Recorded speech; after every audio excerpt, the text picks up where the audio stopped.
It is the 9th of April, 2021. I'm grizzly, probably the most facial hair I've had ever, which isn't saying much. My room is a mess, but I wanted to make a point of historical accuracy, basically. I want to be 35 years old, 40 years old, looking back at this video and knowing exactly what I was going through. So if you could forgive me for that. My quarantine lesson has been to stop dealing with absolutes. I feel like a lot of my videos are basically coming down to one key idea, and that's perfectionism. Again, I kind of dance around the point, but I don't really get anywhere, so maybe this will be 2% in the right direction. I used to think that a lot of my perfectionistic tendencies manifested in creating work, in making videos, for example, or creating a song, but I'm slowly moving away from that. I've looked at how I think, and really, it isn't coming from a place like, I want to make this piece of work perfect. It is, I'm the perfect person who makes perfect things, right? It's a bit different. You know, I think the most dangerous form of this kind of idealism is when you relate it to yourself. Cooped up in this apartment since September, with quarantine and the sort of social isolation that comes along with that, it's quite easy to sort of think, oh, I'm the genius, I'm the intellectual, I'm saying these big, complex words, that means I'm intelligent, all this sort of stuff, right? But I've just tried to sort of take a step back and think, you're human. There was a section from the book I'm reading at the moment, Neurosis and Human Growth, where Karen Horner, the author, she talks about this sort of inner idealism, projecting this idea of perfection and trying to embody it. And she talks about how she'd have people coming into her psychiatric practice and, you know, they'd have health anxiety or some kind of form of that.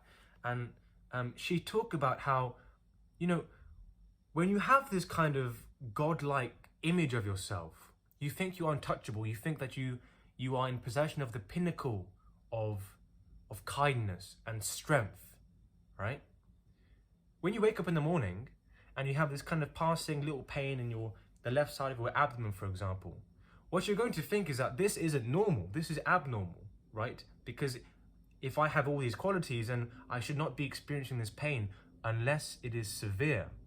People are coming into a practice saying, I have this small stomach pain in the left side of my abdomen. It must be cancer, right? Or any kind of headache they have is a brain tumor. And, you know, I was just like that.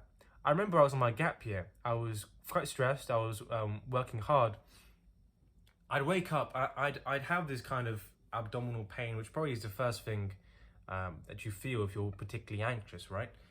And I thought I'd convinced myself I like bloody leukemia or something. It sounds so silly when you sort of talk about it objectively, but when you're in a certain headspace, you think you sort of catastrophize and spiral downwards.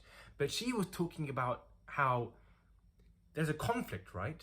You're the absolute, the godlike image that you sort of try to embody, and you think that you are kind of unconsciously living out. When that comes into contact with, you are human.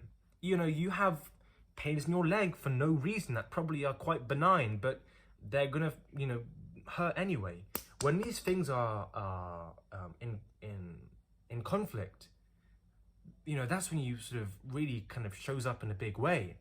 And I read that, I was like, holy shit, you know, that kind of explains health anxiety. Recently in this last year, I've kind of struggled more with sort of OCD-like symptoms. I sort of would hate to sort of self-diagnose in that kind of way, but intrusive thoughts nonetheless, right? It's been sort of big enough for me to even buy a few books on it. I was thinking, intrusive thoughts are the exact same thing. Something that is contrary to identity, for example, right? If that enters your brain, if you have this kind of perfect idealized self that you think you are, when you see that, you're like, me as a perfect being, I shouldn't even be experiencing that. Whereas it's been shown that everyone has these thoughts. The only difference between the average person and the OCD sufferer is their ability to tolerate it. That is it, right? So that was a huge bombshell moment for me, thinking, you know, just as health anxiety is this kind of omnipotence versus the human reality in the physical realm, intrusive thoughts are the exact same thing on the psychological realm.